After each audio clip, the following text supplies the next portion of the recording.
Okey. Macam mana kita nak bezakan negatif dengan positif untuk vektor kuantiti, terutama dalam kes ni dia adalah velocity dan juga acceleration. Okey.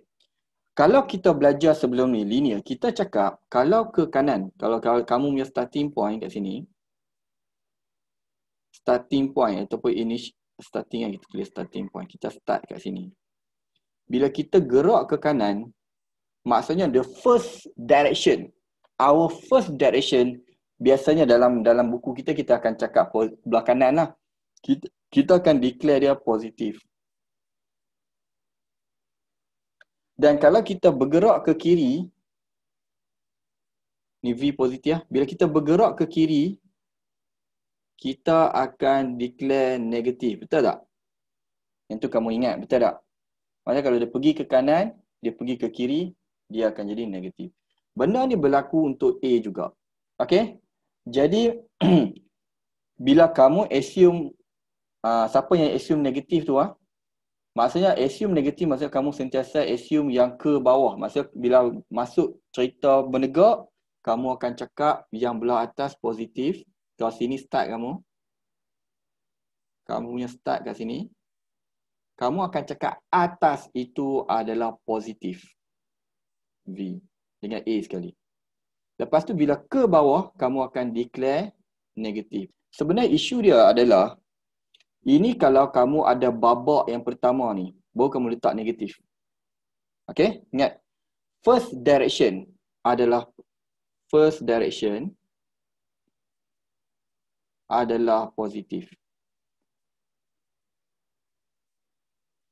Kalau cerita kamu, story kamu start pada kiri ke kanan, so ke kanan positif lah. Okay. Buat apa, sebab apa cikgu cakap macam ni? Buat apa cikgu cakap macam ni? Sebab apa cikgu buat macam ni?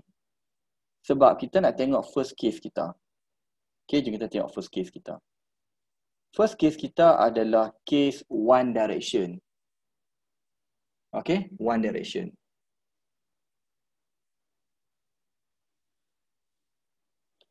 Bila case macam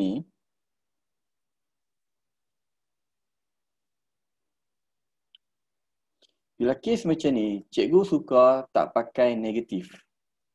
Nampak orang tulis negatif. AV dengan A negatif kat bawah ni isu dia ni.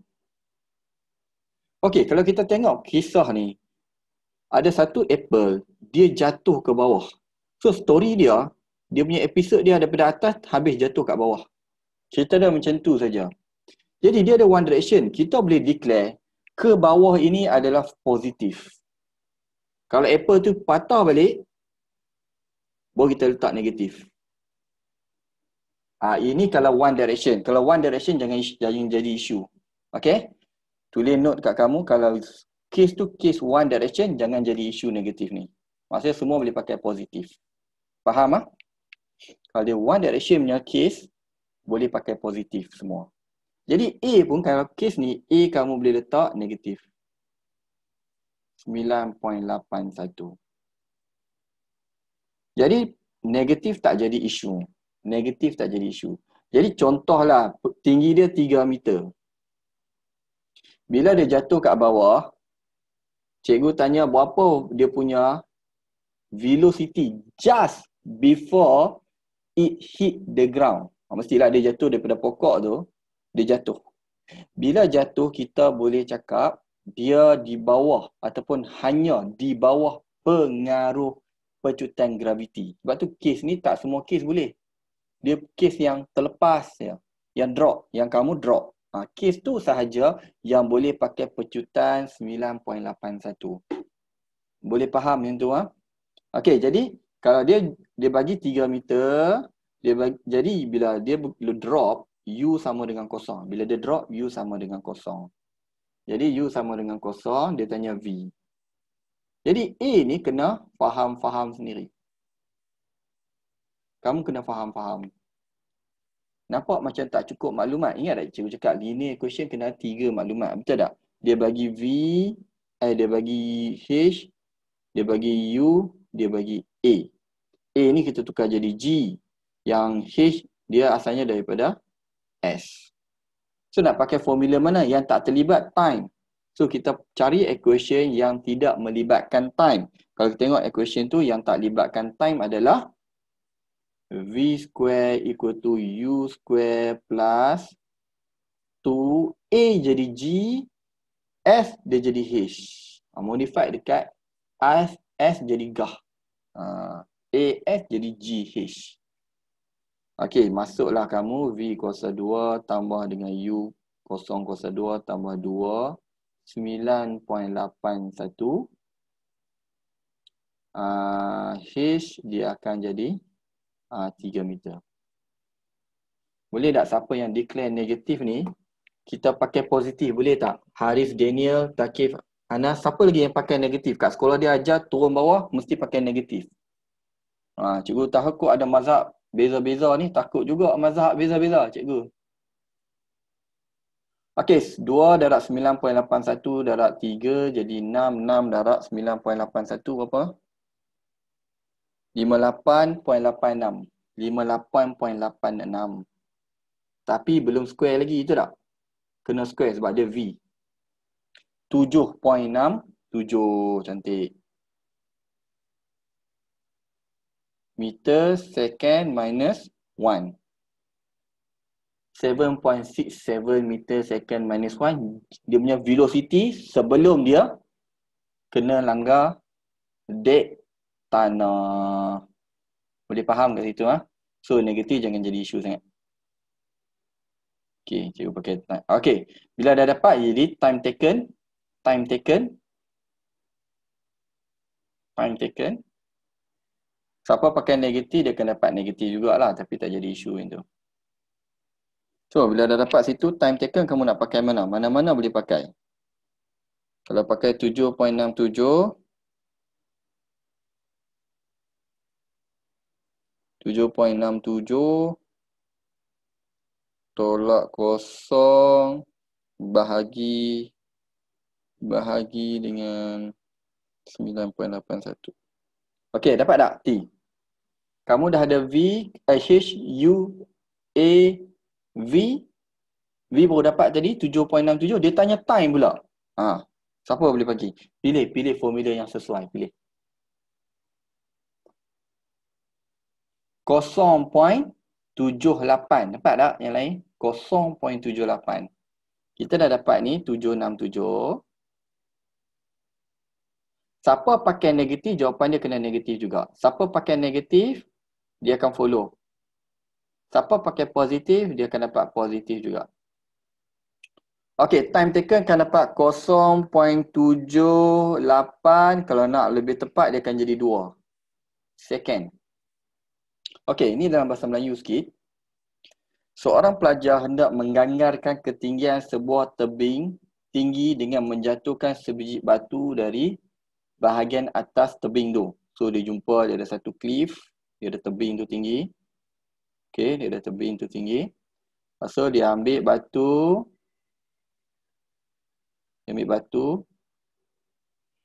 Dia lepaskan. Dengan menggunakan sebuah jam randik pendek, pelajar itu mendapati batu itu kena tanah 4 saat kemudian. So 4 saat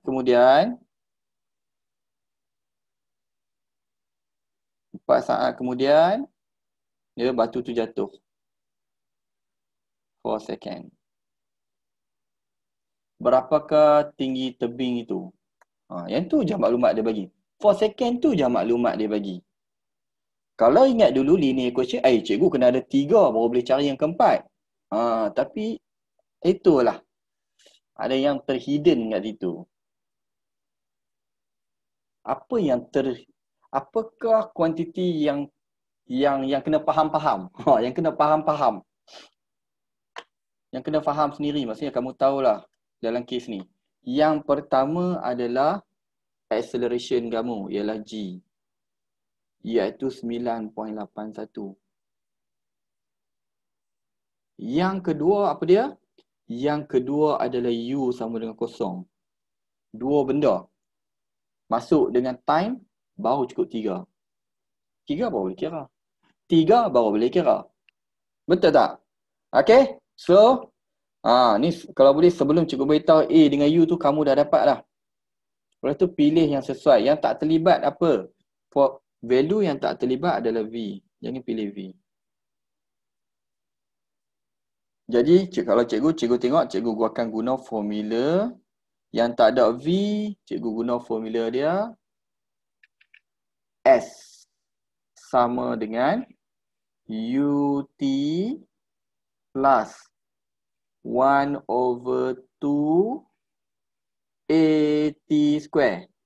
Maka A jadi G, S dia jadi H. So kita nak cari H lah tinggi. Soalan kedua dia, cikgu buat susulan. Dia tanya berapakah dia punya velocity ataupun hal laju. Soalan kedua, before it hit ground. Okay, yang ni one direction punya story. One direction. Okay, satu arah dia jatuh. Kita nak pergi game dua arah. Contoh dua arah macam ni. Bila kamu toss dia coin tu, shilling tu, okay, dia akan turun balik. Betul tak? Dia akan turun balik. So, bila ada dua direction macam ni, baru kita penting yang negatif tu. Okay. Tengok sini, siapa first direction dia?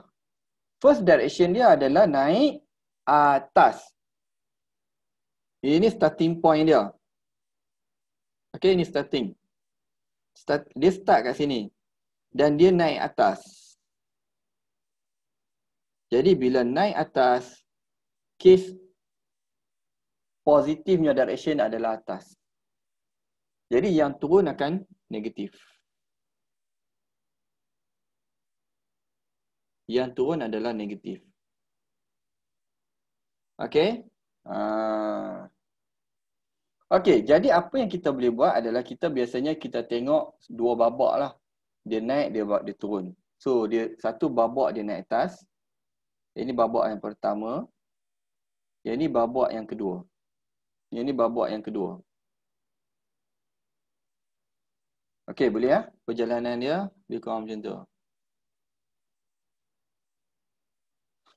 Okay. Okay, sama. Cikgu panggil situ. Sama je. Okay, kalau kita tengok kat situ, dia akan ada satu maximum height. Okay. Dalam babak pertama, A negatif. Sebab walaupun kamu toss bola, walaupun kamu toss dia naik atas, memang dia ke arah atas. Sebab V dia memang akan atas. Sebab V dia bergerak ke atas. Tapi acceleration dia dah tarik ke bawah dah. Kan? Pecutan sentiasa tarik one direction, dia mana ikut. Coin tu kalau naik atas, tapi dia tetap tarik kat bawah. Kalau coin pun turun bawah, pecutan graviti tu tetap tarik ke bawah. Jadi dalam game ni, pada dua-dua keadaan, pecutan graviti adalah negatif.